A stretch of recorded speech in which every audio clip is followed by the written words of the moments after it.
Hello दोस्तों। तो हम फिर से आ गए हैं आपके पास एक बहुत ही इम्पोर्टेंट टॉपिक लेके, जिसका नाम है न्यूरो मस्कुलर जंक्शन। ये बहुत ही इम्पोर्टेंट टॉपिक है। इसके मतलब एक पूरी स्टोरी की तरह चलता है। ये बहुत ही सिंपल है, आपको खाली सुनना है और आपको एकदम अच्छे से याद हो जाएगा। इसके सब टॉपिक्स में आता है हमारे पास माइस्थेनिया ग्रेविस, और एक और आता है लैम्बर्ट ईटन सिंड्रोम। तो ये दो मतलब आपके पास क्लिनिकल बेसिस पे सवाल आ सकते हैं इनके। तो आप इस टॉपिक से एक 5 मार्क्स का सवाल भी एक्सपेक्ट कर सकते हैं, एक लॉन्ग आंसर भी एक्सपेक्ट कर सकते हैं, और एक क्लिनिकल सवाल भी एक्सपेक्ट कर सकते हैं। तो ये बहुत ही इंपॉर्टेंट टॉपिक होने वाला है, आपको जस्ट आखिर तक इसको सुनना है। तो चलिए शुरू करते हैं। तो चलिए सबसे पहले हम एक ओवरव्यू लेते हैं। तो सिंपल सा आप ये सोचिए कि जैसे ही आपको एक मसल को कॉन्ट्रैक्ट करवाना है, कॉन्ट्रैक्ट मतलब जैसे मान लीजिए आपके अपने हाथ को फोल्ड करना है, आपके अपने हाथ को फ्लेक्शन करना है, तो आपको क्या करना पड़ेगा, बाइसेप्स को कॉन्ट्रैक्ट करवाना पड़ेगा। तो मान लीजिए ये जो मसल है मेरे पास, ये है बाइसेप्स, और हमको क्या करवाना है, इसको कॉन्ट्रैक्ट करवाना है। तो इसको कॉन्ट्रैक्ट करवाने के लिए हमारी जो मतलब हम सबसे पहले सोचेंगे, तो हमने ब्रेन में जैसे ही सोचा, तो वो जो एक इम्पल्स है, वो जो एक मतलब स्टिमुलस है, वो किसके थ्रू आएगा, एक नर्व के थ्रू, एक नर्व के थ्रू। वो नर्व जो एक मसल से कनेक्ट करती है, उसको हम बोलते हैं मोटर नर्व, मोटर न्यूरॉन। क्यों? क्योंकि ये क्या कर रही है, अपने ब्रेन से इंफॉर्मेशन लेके आ रही है मसल तक, इसलिए हम इसको क्या बोलते हैं, मोटर न्यूरॉन। ठीक है। तो मोटर न्यूरॉन में क्या होगा, एक्शन पोटेंशियल जनरेट होगा, वो एक्शन पोटेंशियल इसके थ्रू जाएगा। तो ये हमने पिछले वीडियो में डिस्कस कर लिया था कि एक्शन पोटेंशियल कैसे ट्रैवल करता है, कैसे वो एक जगह से दूसरी जगह जाता है। आज हम देखेंगे इस एरिया के बारे में कि जब न्यूरॉन्स और मसल्स मिल रहे हैं, मतलब जहाँ पे ये मिलते हैं, मैं इसको जूम करके आपको बताऊँ, जहाँ पे ये मिल रहा है, मतलब एक तो हमारे पास आ जाएगी ये वाली मेम्ब्रेन जो कि है नर्व की, एक आ जाएगी हमारे पास ये वाली मेम्ब्रेन जो है मसल की, और एक आ जाएगा हमारे पास ये क्लेफ्ट। तो ये तीनों मिला के हमारे पास बनाते हैं न्यूरोमस्कुलर जंक्शन। ठीक है। तो ये बहुत ही इंपॉर्टेंट टॉपिक है न्यूरोमस्कुलर जंक्शन। तो इसको आप इस तरीके से समझिए कि इम्पल्स जो थी वो न्यूरॉन्स के अंदर तो कौन सा इलेक्ट्रिकल प्रोपोगेशन कर रही थी, इलेक्ट्रिकल प्रोपोगेशन, और वहीं हम देखें जो न्यूरोमस्कुलर जंक्शन है वहाँ पे वो केमिकल प्रोपोगेशन कर रही थी। तो हम इस जो टॉपिक है उसको दो पार्ट में देखेंगे। सबसे पहले हम एनाटॉमिकल स्ट्रक्चर देखेंगे कि एनाटॉमी क्या क्या है, कैसे मतलब ये जो है इस एंड को क्या कहते हैं, मसल के इस पार्ट को क्या कहते हैं, इस जगह को क्या कहते हैं। तो पहले हम एनाटॉमी देखेंगे, फिर हम देखेंगे प्रोसेस वाइज एक पूरी स्टोरी लाइन में कि यहाँ पे कैसे कैसे प्रोसेस होता है, जिसकी वजह से जो केमिकल है, मेनली हमारे पास जो केमिकल होता है वो होता है एसिटाइल कोलिन, वो यहाँ से ट्रैवल करके मसल तक कैसे जाता है, वो आज हम इस टॉपिक में देखेंगे। ठीक है। तो चलिए आगे चलते हैं। तो सबसे पहले हम बात करते हैं डेफिनेशन की। तो बहुत ही सिंपल सी डेफिनेशन है न्यूरोमस्कुलर जंक्शन की। मैं इस पूरी वीडियो में न्यूरोमस्कुलर जंक्शन को एनएमजे ही लिखूंगा, तो आप समझ जाइएगा। ठीक है। तो एनाटॉमिकल जंक्शन बिटवीन, याद रखना किसके बीच में, motor neuron and muscle, motor neuron और मसल, जो मैंने आपको पिछली फोटो में बताया था, एक नर्व और मसल के बीच में जो एनाटॉमिकल जंक्शन होता है उसी को हम क्या बोलते हैं, न्यूरोमस्कुलर जंक्शन। अब ये तो हो गया इसकी एनाटॉमी। अब ये फंक्शन क्या करता है, where action potential is transmitted along motor neuron is converted into an action potential in muscle cell. मतलब यहाँ पे जो एक्शन पोटेंशियल था वो यहाँ पे कैसे एक्शन पोटेंशियल को जनरेट, इसके लिए बहुत ज़रूरी है हमको ये जानना कि न्यूरोमस्कुलर जंक्शन में कैसे ट्रांसमिशन हो रहा है। तो इसकी डेफिनेशन सिंपल है, ये एक एनाटॉमिकल स्ट्रक्चर है न्यूरॉन और मसल के बीच में, जहाँ पे जो एक्शन पोटेंशियल है वो न्यूरॉन से मसल के बीच में ट्रांसफ़र करता है। तो ये हमारी डेफिनेशन कंप्लीट हो गई है। तो चलिए एनाटॉमिकल स्ट्रक्चर देखते हैं हम इस न्यूरोमस्कुलर जंक्शन का। तो ये क्या है, सबसे पहले ये है न्यूरॉन। ठीक है।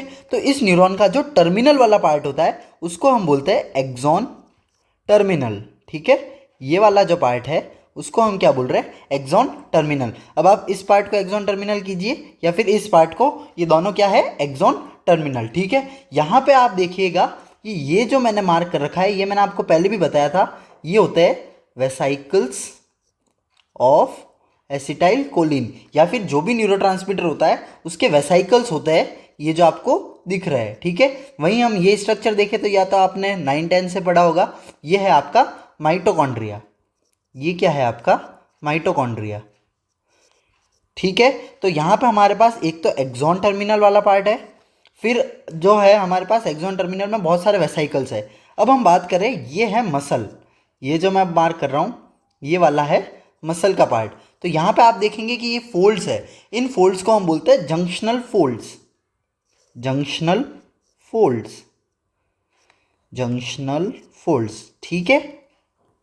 और मसल का वो पार्ट जो ये न्यूरॉन्स के पूरा सराउंड कर रहा है, मतलब ये वाला जो पूरा एरिया है, इसको हम बोलते हैं motor end plate, motor end plate. ये बहुत ही इंपॉर्टेंट चीज़ है, ये मैं बार बार मतलब इसका नाम लेता रहूँगा, तो आप यहीं क्लियर कर लीजिए कि जो ये नर्व के पास में जो मसल का एरिया है उसको हमने बोला मोटर एंड प्लेट, और उसी में कुछ फोल्ड्स है जिसको हमने नाम दिया जंक्शन फोल्ड्स, ठीक है। तो ये हमारे पास पार्ट्स हो चुके हैं। यहाँ पे ये जो एक्सॉन टर्मिनल का जो फूला हुआ पार्ट है, इसको एक और नाम दे सकते हैं जो कि होता है हमारे पास टर्मिनल बटन, टर्मिनल बटन, ठीक है। तो इसी के साथ मैंने सारे स्ट्रक्चर मतलब डिफाइन कर दिए।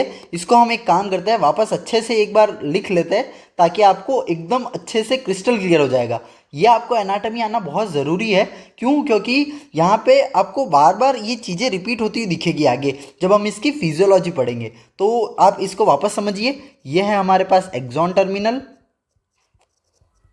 एक्सॉन टर्मिनल का जो फूला हुआ पार्ट है उसको हमने नाम दिया है टर्मिनल बटन, टर्मिनल बटन, ठीक है। ये हमारे पास एक्सॉन टर्मिनल ही ले लीजिए इस वाले एरो को। फिर ये जो है हमारे पास वो है motor end plate, motor end plate. फिर यहाँ पे जो हमारे पास फोल्ड्स है उनका नाम है हमारे पास जंक्शनल फोल्ड्स, ठीक है। यहाँ पे ये जो स्ट्रक्चर है हमारे पास वो है माइटोकॉन्ड्रिया, और ये जो है हमारे पास वो होती है मसल फाइबर्स। मसल फाइबर्स आगे जाके कॉन्ट्रैक्ट करती है, ये कैसे करेगी ये हम अगले वीडियो में देखेंगे। तो यहाँ पे आप एकदम अच्छे से समझ गए होंगे कि यहाँ की एनाटॉमी क्या क्या है, ठीक है। तो अब हम फिजियोलॉजी की बात करते हैं कि न्यूरोमस्कुलर जंक्शन में असलियत में होता क्या है। आगे बढ़ने से पहले मैं डिस्कस करना चाहता हूँ एसिटाइल कोलिन रिसेप्टर्स के बारे में। तो पहली बात तो ये रिसेप्टर्स होते कहाँ हैं, तो ये मैंने बनाया न्यूरॉन का टर्मिनल वाला पार्ट, और ये बनाया मसल का इनिशियल पार्ट। तो यहाँ पे मसल के इनिशियल पार्ट पे क्या होगा, मेरे पास एसिटाइल कोलिन के रिसेप्टर्स होते हैं। यहाँ पे वेसिकल्स होते हैं एसिटाइल कोलिन के, इसको मैं आपको जूम करके बताता हूँ। ये देखिए, ये सिंपल सी चीज़ है। यहाँ पे हमारे पास एसिटाइल कोलिन के बहुत सारे वेसाइकल्स होते हैं, वो वेसाइकल्स यहाँ से रिलीज होंगे, तो इनको कुछ पकड़ने के लिए तो चाहिए। तो एसिटाइल कोलिन कहाँ पे पकड़ा जाता है, एसिटाइल कोलिन इन रिसेप्टर्स के थ्रू यहाँ से पकड़ा जाता है। तो ये बहुत सारे अलग अलग तरीके के रिसेप्टर्स होते हैं। अब हमको कौन से पढ़ने हैं, हमको मेनली जिस रिसेप्टर पे फोकस करना है वो होता है हमारा न्यूरो एम मस्कुलर, मतलब NM receptor, nicotinic muscular receptor. अब इसमें एक्चुअली कैसा होता है, मैं आपको अगर रैंडमली बताऊं तो ये ऐसा चलता है कि मतलब ऐसा होता है कि यहाँ पे हमारे पास जो रिसेप्टर्स होते हैं वो दो तरीके के होते हैं।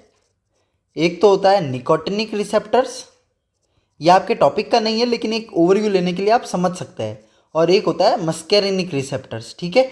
निकोटिनिक में हमारे पास दो तरीके के रिसेप्टर्स होते हैं, NN, और एक होता है NM रिसेप्टर्स। वहीं मस्कैरिनिक में हम देखें तो हमारे पास M1, M2 और M3 रिसेप्टर्स होते हैं। ये जो रिसेप्टर्स होते हैं ये एक्चुअली जो हमारा जो सिंपैथेटिक सिस्टम, पैरासिम्पैथेटिक सिस्टम ये एक्ट करता है उसमें हेल्प करते हैं, मतलब जो ऑटोनॉमिक नर्वस सिस्टम है उसमें हेल्प करते हैं। वहीं हम देखें जो NM रिसेप्टर्स है वो ये जो मसल पे जो रिसेप्टर्स लगे होते हैं ये, इनको हम बोलते हैं निकोटिनिक रिसेप्टर्स। इनको हम क्या कहते हैं, निकोटिनिक रिसेप्टर्स, ठीक है। तो याद रखना की जो चीज़ है वो ये है कि ये जो निकोटिनिक रिसेप्टर्स होते हैं इनका स्ट्रक्चर कैसा होता है, तो याद रखिएगा इनका स्ट्रक्चर होता है पेंटामरिक रोजेट लाइक। पेंटामरिक रोजेट मतलब एक फूल जैसा आप इसको मान सकते हैं, जिसके पेंटा मतलब 5 पार्ट होता है, ठीक है। तो वो 5 पार्ट कौन कौन से होते हैं, उसमें होता है हमारे पास 2 तो हो जाएंगे अल्फा, फिर एक बीटा, गामा और एक डेल्टा, ठीक है। तो यहाँ पे हमारे पास टोटल 5 पार्ट हो जाता है। ये मैंने एक स्ट्रक्चर भी बनाया है, यहाँ पे आप देखिए एक अल्फा, ये दूसरा अल्फा, फिर एक बीटा, गामा और डेल्टा, ये टोटल 5 पार्ट मिलके इस रिसेप्टर को बनाते हैं, ठीक है। तो होगा क्या, जो एसिटाइल कोलिन है वो इन रिसेप्टर से आके जुड़ेगा, और वो जैसे ही इन रिसेप्टर से आके जुड़ेगा, ये जो मैंने बीच में सर्कल बनाया है ये ओपन हो जाएगा। अब ये जैसे ही ओपन होता है तो इसके अंदर क्या होगा, सोडियम जो है वो इन्फ्लक्स कर पाएगा, और जो पोटेशियम भी है वो भी थोड़े अमाउंट में क्या होता है, बाहर की तरफ आता है। अब आप इधर समझिए, यहाँ से अगर सोडियम अंदर जाएगा तो वो यहाँ पे पॉजिटिव चार्ज क्रिएट करेगा, और वो पॉजिटिव चार्ज क्या करेगा, एक्शन पोटेंशियल को जनरेट करेगा। तो इस तरीके से जो हमारे पास रिसेप्टर्स है वो एक्ट करते हैं। तो ये रिसेप्टर्स को समझना बहुत ज़रूरी था, ये आपको वाइवा में पूछा जा सकता है। तो एक बहुत ही इम्पॉर्टेंट एक एनाटॉमिकल स्ट्रक्चर था जो मैं भूल गया था, वो ये था जो इनके बीच में जो जगह होती है उसको हम क्या कहते हैं, उसका नाम होता है न्यूरोमस्कुलर क्लेफ्ट। ये मैं आपको इस तरह एरो करके बता रहा हूँ, इसको हम बोलते हैं न्यूरोमस्क्यूलर क्लेफ्ट। क्लेफ्ट मतलब होती है कुछ जगह, एक तरीके का गड्ढा मान लीजिए, तो उसको हम क्या कहते हैं, क्लेफ्ट। तो न्यूरोमस्कुलर क्लेफ्ट, या फिर आप इसको क्या कह सकते हैं, साइनेप्टिक क्लेफ्ट। ये दोनों ही इसके नाम है, ठीक है। तो अब यहाँ पे हमने सारे एनाटॉमिकल स्ट्रक्चर कंप्लीट कर लिए है। अब हम देखेंगे कि यहाँ पे क्या फिजियोलॉजी होती है, किस तरीके से ये जो एसिटाइल कोलिन है ये रिलीज होता है, किस तरीके से वो मसल में जाता है, ये हमको इस पूरे टॉपिक में पढ़ना है। तो चलिए ये स्टोरी को शुरू करते हैं। तो होता क्या है, सबसे पहले हमने देखा था जो यहाँ पे हमारे पास एक्शन पोटेंशियल इस स्टिमुलस के थ्रू यहाँ पे जनरेट हुआ था, वो कैसे हुआ था उसके लिए एक अलग से वीडियो बना रखी है मैंने, वो आप अच्छे से देख सकते हैं। तो मैं आपको एक ओवरव्यू दूँ तो यहाँ पे क्या हुआ था, सोडियम हमारे पास अंदर आया था और एक डीपोलराइजेशन क्रिएट हुआ था। डीपोलराइजेशन के बाद वापस रिपोलराइजेशन होता है। तो यहाँ पे क्या हुआ था, एक्शन पोटेंशियल हमारे पास जनरेट हुआ था। तो सबसे पहले यहाँ पे क्या हुआ, एक्शन पोटेंशियल आगे बढ़ा। तो यहाँ पे आप देखिए पॉजिटिव चार्ज है, बाकी जगह क्या होता है, नेगेटिव चार्ज। फिर ये धीरे धीरे क्या होता है, एक्शन पोटेंशियल जैसे जैसे आगे बढ़ेगा उधर ये पॉजिटिव चार्ज बढ़ते जाएंगे, पॉजिटिव चार्ज बढ़ेंगे, और ये जो पहले के जो पॉजिटिव चार्ज थे ये वापस क्या होते जाएंगे, नेगेटिव होते जाएंगे, ये वापस क्या होते जाएंगे, नेगेटिव। इस तरीके से क्या होगा, हमारे पास एक्शन पोटेंशियल जो हमारा एक्सॉन टर्मिनल वाला पार्ट है, कौन सा, एक्सॉन टर्मिनल वाला पार्ट है, यहाँ तक पहुँचेगा। अब आप देखिए ये जो एक्शन पोटेंशियल है ये एक्सॉन टर्मिनल तक पहुँच चुका है, और इस एक्शन पोटेंशियल को, अब इस एक्शन पोटेंशियल का क्या काम होगा वो हम देखते हैं। तो देखिए ये जो एक्शन पोटेंशियल है इसने क्या किया, जैसे ही यहाँ पे एक्शन पोटेंशियल जनरेट हुआ तो यहाँ पे हमारे पास थे वोल्टेज गेटेड कैल्शियम चैनल्स। याद रखिएगा अभी तक हम सिर्फ सोडियम पोटेशियम की बात कर रहे थे, लेकिन अब हम आ गए कैल्शियम पे। तो यहाँ पे हमारे पास है वोल्टेज गेटेड सोडियम चैनल्स। अब वोल्टेज गेटेड का क्या मतलब है, मतलब जब तक यहाँ पे नेगेटिव चार्ज मतलब कोई एक्शन पोटेंशियल नहीं था तब तक ये क्लोज थे, तब तक यहाँ पे किसी भी तरीके का कैल्शियम इन्फ्लक्स नहीं हो रहा था। लेकिन जैसे ही वोल्टेज मतलब पॉजिटिव चार्ज यहाँ पे आया, उसी के साथ क्या हुआ, ये जो चैनल्स थे वो एक्टिव हो गए। अब जैसे ही ये एक्टिव होंगे तो हमारे पास क्या होगा, जो कैल्शियम चैनल है वो इन्फ्लक्स करेगा, कैल्शियम चैनल क्या करेगा, इन्फ्लक्स करेगा, ठीक है। तो सबसे पहले हमारे पास क्या था, एक्शन पोटेंशियल जो है एक्सॉन टर्मिनल तक आया था। फिर सेकंड पॉइंट हमारे पास क्या हुआ, वो जो है वो क्या करता है, causes opening of voltage gated sodium channels. तो यहाँ तक आपको समझ में आ गया होगा। अब आगे चलते हैं। अब ये जो कैल्शियम चैनल हमारे पास अंदर आया था, इस कैल्शियम चैनल ने क्या किया था, यहाँ पे हमारे पास पहले से ही एसिटाइल कोलिन के बहुत सारे वेसाइकल्स है। ये क्या है हमारे पास, वेसाइकल्स ऑफ एसिटाइल कोलिन, ठीक है। तो यहाँ पे हमारे पास बहुत सारे वेसाइकल्स पड़े हैं एसिटाइल कोलिन के, तो इनके रिलीज के लिए कैल्शियम बहुत ही ज़रूरी होता है, ठीक है। तो यहाँ पे क्या हुआ था, एक्शन पोटेंशियल आया था, फिर ये कैल्शियम अंदर की तरफ आया, जिसकी वजह से मतलब जो voltage gated calcium channel open हुए थे उसकी वजह से कैल्शियम अंदर की तरफ आया, और उसने क्या किया, ये जो एसिटाइल कोलिन है इसका रिलीज कराया। यहाँ पे मैंने आपको देखिए डायग्राम के हिसाब से बता रखा है, यहाँ पे मैंने क्या कराया, एसिटाइल कोलिन का रिलीज कराया। ये डायग्राम्स मैं इसलिए बनाता हूँ क्योंकि ये एग्जाम में आप डायरेक्ट कॉपी कर सकते हो। क्यों, क्योंकि एग्जाम में आप जितने ज़्यादा डायग्राम्स बनाओगे उतने ज़्यादा आपको मार्क्स मिलते हैं, ठीक है। तो इस तरीके से आप बता सकते हैं कि बहुत सारा एसिटाइल कोलिन यहाँ पे रिलीज हो चुका है। तो इसी टॉपिक में हमको एक छोटा सा टॉपिक एक डिस्कस करना पड़ता है जिसको हम बोलते हैं डोकिंग प्रोसेस। ये जनरली एग्जाम में नहीं पूछा जाता, लेकिन एक आपकी जनरल नॉलेज के लिए मैं आपको बता रहा हूँ। डोकिंग प्रोसेस क्या होता है, ये जो हमने बात करी थी, ये जो वेसाइकल्स होते हैं ये किस तरीके से रिलीज़ होता है। ऐसा नहीं है कि वो डायरेक्ट जाएंगे रिलीज़ हो जाएंगे। यहाँ पे हमारे पास कुछ ऐसा मान लीजिए एक तरीके से एक मतलब सिग्नल टाइप होता है। यहाँ पे हमारे पास क्या है, साइनेप्टोब्रेविन, साइनेप्टोब्रेविन करके एक प्रोटीन है, ठीक है। ये प्रोटीन कहाँ पे लगी हुई है, वेसाइकल्स पे, ठीक है। तो यहाँ पे क्या है, वेसाइकल्स पे प्रोटीन लग रखा है जिसका नाम हमने दिया साइनेप्टोब्रेविन। ये जाएगा और यहाँ पे दो प्रोटीन और होते हैं जिनका नाम होता है सिंटेक्सिन और एक होता है स्नैप 25। इन दोनों के साथ क्या होता है, ये मिलता है, या तो सिंटेक्सिन से मिलेगा या फिर ये स्नैप 25 से। और जैसे ही ये इनसे मिलेगा वैसे ही क्या होगा, ये वेसाइकल्स यहाँ पे आ जाएंगे और इनके अंदर से हमारे पास एसिटाइल कोलिन का रिलीज हो जाएगा। तो डोकिंग प्रोसेस क्या होता है, डोकिंग प्रोसेस होता है ये जो वेसाइकल्स है एसिटाइल कोलिन के, ये एक्सॉन टर्मिनल तक पहुँचना, मतलब ये जो मेम्ब्रेन थी हमारी एक्सॉन टर्मिनल की जो मेम्ब्रेन थी, इसको एक्चुअल में हम क्या कहते हैं, जो एक्सॉन टर्मिनल की मेम्ब्रेन काम में आती है उसको हम बोलते हैं एक्टिव जोन। ये भी याद रखिएगा, ये मैं आपको पहले बताना भूल गया था, एक्टिव जोन, ठीक है। तो ये एक्टिव जोन से जो वेसाइकल्स हमारे जुड़े हैं वो किसके थ्रू जुड़ते हैं, साइनेप्टोब्रेविन, सिंटेक्सिन और स्नैप 25। ये आपको याद रखना है कि कहाँ पे होते हैं। तो इसको याद रखने का एक बहुत ही सिंपल सा तरीका है, जो सबसे बड़ा शब्द है, याद रखिए साइनेप्टोब्रेविन, उसको आप पहले लिख लीजिए और बाद में दो छोटे छोटे सिंटेक्सिन और स्नैप 25, ये छोटे छोटे वर्ड्स है, ये हमारे पास मेम्ब्रेन पे आते हैं। तो इनके एक और नाम होता है, वो होता है साइनेप्टोब्रेविन का तो होता है V SNARE protein, V SNARE protein, ठीक है। वी स्नेयर मतलब आप ऐसा याद रख लीजिए, वेसाइकल, वेसाइकल से ये जुड़ा हुआ है इसलिए इसका क्या नाम दिया हमने, वी स्नेयर प्रोटीन। और वहीं इन दोनों का हमने नाम दिया है टी स्नेयर प्रोटीन। टी मतलब आप याद रख लीजिए टर्मिनल, तो ये जो टर्मिनल वाला रीजन है यहाँ पे जो प्रोटीन प्रेजेंट है वो है टी स्नेयर प्रोटीन, ठीक है। यहाँ पे हमारे पास स्नैप की फुल फॉर्म है साइनेप्टोसोमल नर्व एसोसिएटेड प्रोटीन 25। ये आपको याद रखने की ज़रूरत नहीं है, बस मैं आपको एक ओवरव्यू दे रहा था क्योंकि ये सवाल आपके मतलब फिलअप्स या एमसीक्यू में पूछा जा सकता है। तो अब हम स्टोरी को आगे बढ़ाते हैं। जो एसिटाइल कोलिन हमारे पास यहाँ पे नर्व एंडिंग से रिलीज़ हुआ था, वो एसिटाइल कोलिन अब जाके हमारे पास एसिटाइल कोलिन रिसेप्टर से जाके जुड़ता है, ठीक है। तो acetyl choline gets attached to its receptors present on motor end plate. ये रिसेप्टर मैंने देखिए इसके 5 पार्ट बनाए, 1 2 3 4 5। क्यों, क्योंकि ये क्या है हमारे पास पेंटामरिक रोजेट स्ट्रक्चर, पेंटामरिक रोजेट स्ट्रक्चर, ठीक है।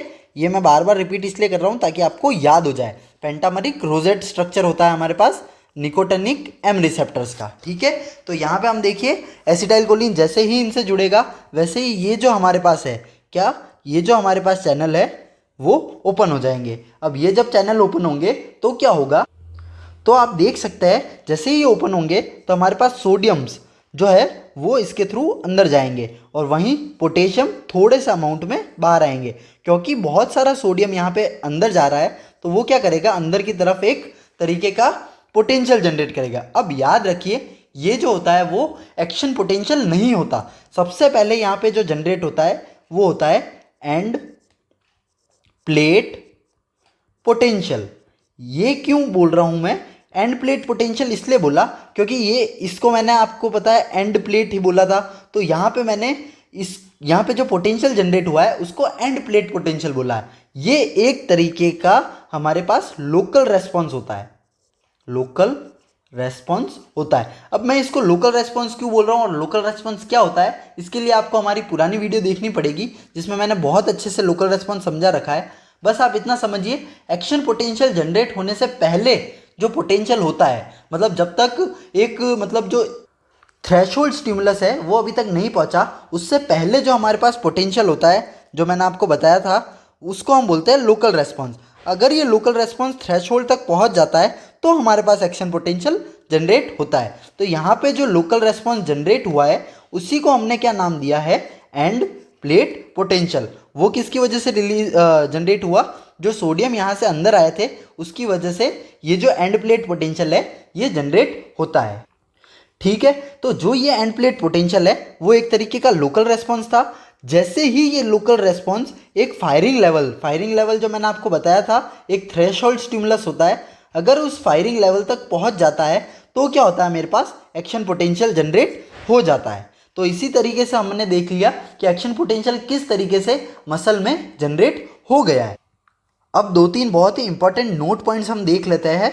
पहला है कि जो एक्शन पोटेंशियल होता है जो नर्व में था, वो क्या करता है, वो कितने एसिटाइल कोलिन के वेसिकल्स रिलीज करता है, 0.6 मिलियन। मतलब ये जो नेसेसिटी है उससे बहुत ज़्यादा वेसिकल्स है। मतलब आप समझिए बहुत सारा एसिटाइल कोलिन रिलीज होता है। ऊपर से क्या होता है, हमारे पास जो मोटर एंड प्लेट होती है वो बहुत ही बड़ा सरफेस एरिया कवर करती है, उसके ऊपर बहुत सारे रिसेप्टर्स होते हैं एसिटाइल कोलिन के। उसकी वजह से क्या होता है, ये जो हमारा एंड प्लेट पोटेंशियल था ये हर बार एक एक्शन पोटेंशियल को जनरेट कर देता है। क्यों? क्योंकि ये इतनी ज़्यादा क्वांटिटी में एंड प्लेट पोटेंशियल जो हमारा लोकल रेस्पॉन्स था वो जनरेट हुआ कि वो आराम से एक्शन पोटेंशियल तो जनरेट कर ही देगा। तो इसी को मैंने थ्योरी में लिखा है, एक्शन पोटेंशियल इन नर्व्स ऑलमोस्ट ऑलवेज, ये देखिए, almost always produces action potential in muscle because it forms very large end plate potential. मतलब एंड प्लेट पोटेंशियल इतना ज़्यादा होता है कि वो आसानी से एक्शन पोटेंशियल को जनरेट कर सकता है। ठीक है, तो इसलिए हमारे पास क्या होता है, हर बार एक एक्शन पोटेंशियल जनरेट हो जाता है। अब आप पूछेंगे इतना जो बड़ा एंड प्लेट पोटेंशियल था वो किस लिए हुआ, मतलब किस रीज़न से हमारे पास ये जो एंड प्लेट पोटेंशियल था ये हर बार एक्शन पोटेंशियल को जनरेट करता है। तो इसके तीन सिंपल से रीज़न है।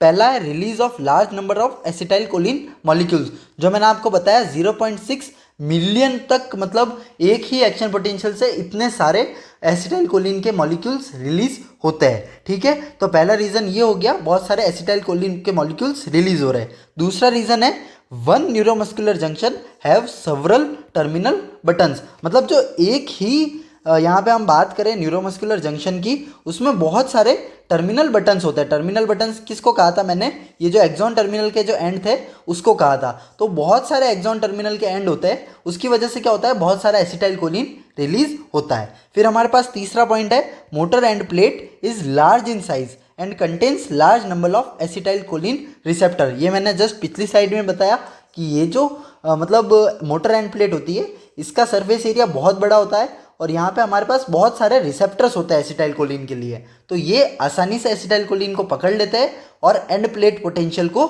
जनरेट करते हैं। और वो एंड प्लेट पोटेंशियल, मतलब आप देखिए एसिटाइल कोलिन ने एंड प्लेट पोटेंशियल को जनरेट किया और उस एंड प्लेट पोटेंशियल ने एक्शन पोटेंशियल को जनरेट किया। क्यों?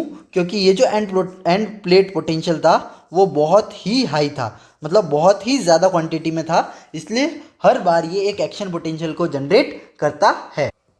अब एक लास्ट पार्ट पे आ जाता है कि ये जो एसिटाइल कोलिन रिलीज हुआ था अब इसका क्या होता है। मतलब यहाँ पे तो एंड प्लेट पोटेंशियल के बाद एक्शन पोटेंशियल जनरेट हो गया, अब इसके आगे क्या होता है वो हम नेक्स्ट वीडियो में देखेंगे कि मसल कॉन्ट्रैक्ट कैसे करती है। अब ये जब एक्शन पोटेंशियल जनरेट होता है तो यहाँ पे बहुत सारे प्रोसेसेस होते हैं, उसकी वजह से हमारे पास फाइनली क्या होता है, मसल का कॉन्ट्रैक्शन होता है, मसल का कॉन्ट्रैक्शन होता है। ठीक है, तो ये तो हो गई मसल के अंदर की बात। अब इस एसिटाइल कोलिन का वापस क्या होता है, तो ये जो एसिटाइल कोलिन होता है ये हमारे पास क्या कुछ एंजाइम्स होते हैं, उस एंजाइम का नाम होता है एसिटाइल कोलिन एस्ट्रेज। इसको मैं अच्छे से लिख देता हूँ, एसिटाइल कोलिन एस्ट्रेज। अब एक चीज़ मैं आपको याद कराना चाहता हूँ कि जिसके भी पीछे एज लगा होता है वो एक तरीके का एंजाइम होता है। ठीक है, तो ये एंजाइम यहाँ पे क्या काम करता है, एसिटाइल कोलिन को तोड़ने का काम करता है। तो ये एसिटाइल कोलिन एस्ट्रेज किधर प्रेजेंट होता है, ये प्रेजेंट होता है मोटर एंड प्लेट पे। ठीक है, मोटर एंड प्लेट पे। तो यहाँ पे एसिटाइल कोलिन एस्ट्रेज जो प्रेजेंट है वो इस एसिटाइल कोलिन को किस में तोड़ेगा, कोलिन और एसीटेट में। फिर क्या होता है, यहाँ पे हमारे पास कोलिन रीअपटेक रिसेप्टर्स होते हैं, कोलिन रीअपटेक। उसकी वजह से क्या होता है, कोलिन जो है वो हमारे पास वापस जो प्रीवियस न्यूरॉन है उसमें चला जाता है, प्री साइनेप्टिक न्यूरॉन है उसमें चला जाता है। और क्या होता है, यहाँ पे हमारे पास एसिटाइल को एंजाइम है पहले से होता है जो कि बहुत सारे बायोकेमिकल प्रोसेसेस से बनता है। वो एसिटाइल को एंजाइम में एसीटेट में कन्वर्ट होता है और ये एसीटेट और कोलिन मिलके वापस हमारे पास क्या बना देते हैं, एसिटाइल कोलिन के वेसिकल्स बना देते हैं। तो यहाँ पे हमने पूरा स्टेप वाइज देख लिया है। इसको हम एक बार जनरली बहुत ही फटाफट से एक ओवरव्यू में देखते हैं पूरे प्रोसेस को। तो इसको हम पूरा समराइज़ करते हैं कि यहाँ पे एक्शन पोटेंशियल हमारे पास जनरेट हुआ था। वो एक्शन पोटेंशियल जैसे ही यहाँ पे पहुँचा था तो यहाँ पे हमारे पास वोल्टेज गेटेड कैल्शियम चैनल थे। उन कैल्शियम चैनल से ये कैल्शियम अंदर आया, उसकी वजह से क्या हुआ, डोकिंग प्रोसेस के थ्रू ये एसिटाइल कोलिन साइनेप्टिक क्लेफ्ट की जो एंड मतलब ये जो मेम्ब्रेन है जिसको हमने क्या कहा था एक्टिव जोन, यहाँ तक पहुँचा। एक्टिव जोन तक जैसे ही वो पहुँचा यहाँ पे बहुत सारा एसिटाइल कोलिन रिलीज़ हो गया। ये एसिटाइल कोलिन जैसे ही यहाँ पे रिलीज़ हुआ वो एसिटाइल कोलिन जाता है, यहाँ पे हमारे पास होते हैं एसिटाइल कोलिन रिसेप्टर्स। ये किस तरीके के होता है, पेंटामरिक रोजेट स्ट्रक्चर के, पेंटामरिक रोजेट स्ट्रक्चर। ठीक है, तो ये जो एसिटाइल कोलिन रिसेप्टर्स होते हैं ये क्या करते हैं, यहाँ पे एक्टिव हो जाते हैं, जिसकी वजह से क्या होता है, यहाँ पे सोडियम इन्फ्लक्स होता है। जैसे ही सोडियम इन्फ्लक्स होगा यहाँ पे क्या होगा, एंड प्लेट पोटेंशियल जनरेट होगा, एंड प्लेट पोटेंशियल जनरेट होगा। वो एंड प्लेट पोटेंशियल क्या करता है, एक्शन पोटेंशियल को जनरेट करता है। क्यों, क्योंकि ये एंड प्लेट पोटेंशियल बहुत ही लार्ज क्वांटिटी में होता है। फिर ये एक्शन पोटेंशियल आगे जाके क्या करेगा, मसल कॉन्ट्रैक्शन। वो कैसे करता है वो हम अगली वीडियोज़ में देखेंगे। ठीक है, तो यहाँ पे हमारे पास जो एक्शन पोटेंशियल था उसने मसल को कॉन्ट्रैक्ट करा दिया। वहीं हम देखें जो हमारे पास एसिटाइल कोलिन था, एसिटाइल कोलिन वो यहाँ पे कुछ रिसेप्टर्स होते हैं, यहाँ पे कुछ एंजाइम्स होते हैं सॉरी, जिसको हम बोलते हैं एसिटाइल कोलिन एस्ट्रेज। उन एसिटाइल कोलिन एस्ट्रेज से ये एसीटेट और कोलिन में टूट जाता है। ये कोलिन वापस जो है नर्व के अंदर चला जाता है, वहाँ पे वो एसीटेट से मिलके वापस क्या करता है, एसिटाइल कोलिन को फॉर्मेशन करता है, एसिटाइल कोलिन के वेसिकल्स का फॉर्मेशन करता है, और इसी तरीके से ये प्रोसेस चलता रहता है। तो यहाँ पे हमने पूरी तरीके से न्यूरोमस्कुलर जंक्शन को समझ लिया है। अब एक बहुत ही इंपॉर्टेंट से टॉपिक को हम देख रहे हैं जिसको हम बोलते हैं end plate potential versus excitatory post synaptic potential. अब ये क्या चीज़ होती है, सिंपल है। यहाँ पे हमने किसकी बात करी थी, एक नर्व और एक मसल की। नर्व और मसल के बीच में जो होता है वो होता है एंड प्लेट पोटेंशियल। वहीं एक नर्व और नर्व के बीच में जो जनरेट होता है, मतलब जो दूसरी नर्व में जनरेट होगा वो होगा हमारे पास एक्साइटेटरी पोस्ट साइनेप्टिक पोटेंशियल। ठीक है, तो अब इन दोनों में क्या डिफरेंस होता है ये आपके प्रॉपर शॉर्ट नोट आ सकता है। ये बहुत ही इंपॉर्टेंट टॉपिक है, तो हम देखते हैं। सबसे पहले ये कहाँ पे प्रोड्यूस होता है, न्यूरोमस्कुलर जंक्शन पे। वहीं हम देखें ये कहाँ पे प्रोड्यूस होगा, साइनेप्स पे। साइनेप्स क्या होता है, दो नर्व के बीच में जो गैप होता है उसको हम साइनेप्स कहते हैं। ठीक है, तो ये न्यूरोमस्कुलर जंक्शन पे फॉर्म हुआ और ये साइनेप्स पे फॉर्म हुआ। फिर दूसरा, it is of more sufficient magnitude. मैंने आपको बताया था एंड प्लेट पोटेंशियल बहुत ही हाई वोल्टेज का होता है। मतलब इसके तीन रीज़न मैंने आपको बताए थे। एक तो बहुत सारा एसिटाइल कोलिन रिलीज हो रहा था, एक क्या होता है, टर्मिनल बटन्स होते हैं हमारे पास एक्सॉन के, एक होता है कि जो हमारे पास जो मतलब मोटर एंड प्लेट थी वो बहुत ही लार्ज सरफेस एरिया की होती है और उस पर बहुत सारे रिसेप्टर्स प्रेजेंट होते हैं, जिसकी वजह से एंड प्लेट पोटेंशियल बहुत ही हाई क्वांटिटी में हमारे पास होता है। ठीक है, वहीं हम देखें ये जो EPSP excitatory post synaptic potential है, ये इतने ज़्यादा मैग्नीट्यूड का नहीं होता।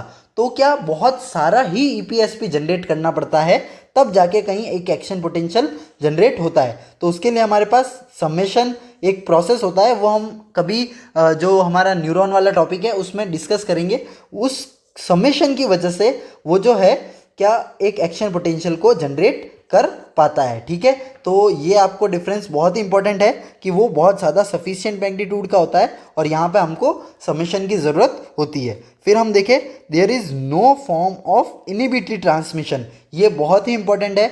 एक नर्व जो है वो दूसरे नर्व में एक एक्साइटेटरी मतलब ट्रांसमिशन भी कर सकती है और एक इनहिबिटरी ट्रांसमिशन, मतलब अगर वो चाहे तो इसको इनहिबिट भी कर सकती है। लेकिन यहीं हम देखें नर्व जो है वो मसल में हमेशा एक्साइटेटरी पोटेंशियल ही जनरेट करेगी, किसी तरीके का इनहिबिटरी पोटेंशियल जनरेट नहीं करती। ठीक है, तो end plate potential can never be inhibitory. वहीं हम देखें ये जो होता है ईपीएसपी वो इनहिबिटरी भी हो सकता है और एक एक्साइटेटरी भी हो सकता है। तो ये बहुत ही मेजर डिफरेंसेस थे जो आपको मेरे हिसाब से याद हो गए होंगे। ये याद करना काफ़ी आसान है। तो दोस्तों हमने इस टॉपिक को बहुत ही अच्छी तरीके से कंप्लीट कर लिया है। अगले लेक्चर में हम देखेंगे कि कौन कौन से फैक्टर्स होते हैं जो इस न्यूरोमस्कुलर जंक्शन को अफेक्ट करते हैं। उसके बाद हम देखेंगे माइस्थीनिया ग्रेविस और लैम्बर्ट ईटन सिंड्रोम। तो आपको खाली आखिर तक इन वीडियोस को देखना है और आपको एक स्टोरी की तरह ये पूरा टॉपिक समझ में आ जाएगा। अभी तक मैं आशा करता हूँ कि आपको कुछ भी रटना नहीं पड़ रहा, जो भी है एक स्टोरी की तरह समझ में आ रहा होगा। तो इसी के साथ मैं आपसे विदा लेता हूँ। Thank you so much. इसी के साथ हम इस वीडियो को ख़त्म करते हैं।